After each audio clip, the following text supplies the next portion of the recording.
I'll do a cold startup with my 2023 Toyota Corolla LE.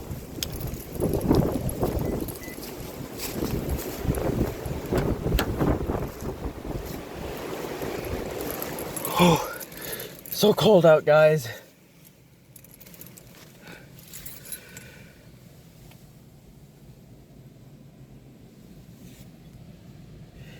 Daisy has 18,873 miles.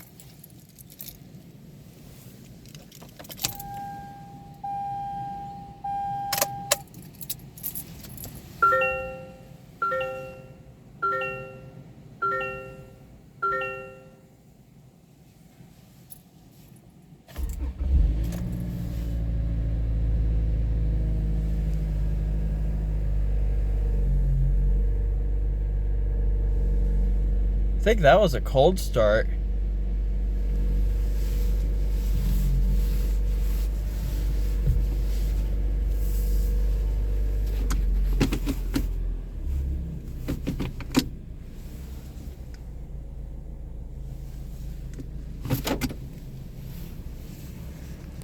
I'm gonna see what the temperature is.